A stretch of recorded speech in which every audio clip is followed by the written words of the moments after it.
Hi, my name is David Knight, and welcome to those amazing Psalms. Psalm 30, Song of a Survivor. I'm dedicating this video to a very special woman who is celebrating her 99th birthday today. Iva Ralston is my mother-in-law, and she is a survivor. Psalm 30 is a song of thanksgiving by a survivor who has had a close brush with death, but they've recovered and have a new lease on life, and they want to express their gratitude to God. I will exalt you, Lord, for you lifted me out of the depths. That's a picture of a bucket being brought up from a well, and the well was death. And the poet thought he was going down, but you spared me from going down to the pit, he says. I called to you for help, and you healed me. His crisis might have been an illness, a fatal, something almost fatal. It was touch and go for a while, but he has recovered, and he is so thankful to God. It feels like a resurrection. You, O Lord, brought me up from death. You spared me from going down to the pit. You did not let my enemies gloat over me. Enemies are anyone or anything that is out to get you.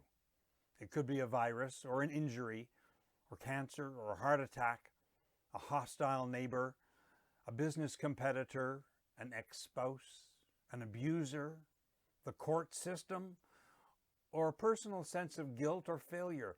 Life is full of such enemies. But God is the poet's friend. And 3 times in 3 verses he names the Lord as the one who has turned around his crisis. O Lord my God. His gratitude is personal and heartfelt. The psalm doesn't name the specifics of the crisis, except for a reference to healing, which allows us to read this psalm in the light of our own experience of recovery from distress. In verse 4, the poet invites others to join him. Sing to the Lord, you his faithful people.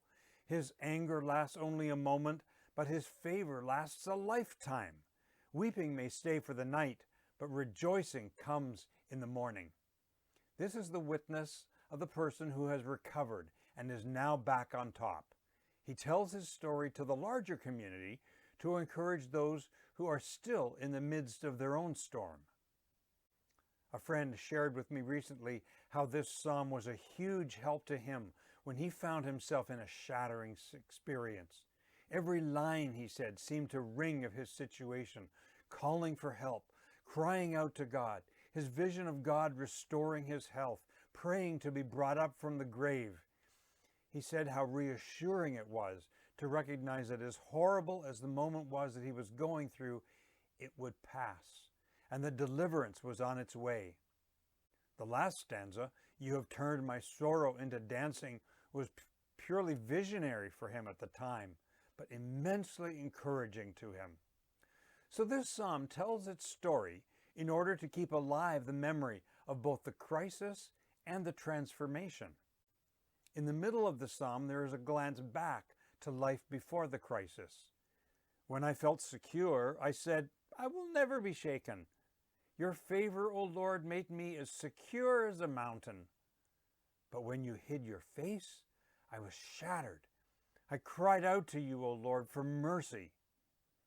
This reminds us that when things are going well, not to get overconfident. Don't assume that nothing can happen to you.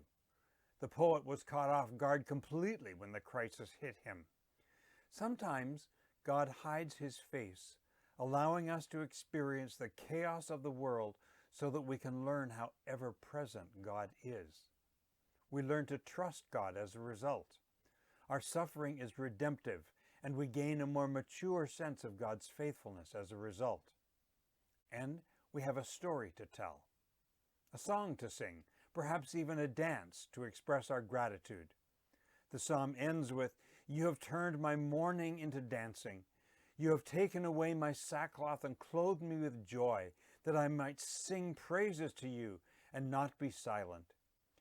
New life inspires gratitude and praise, that I might sing to you and not be silent.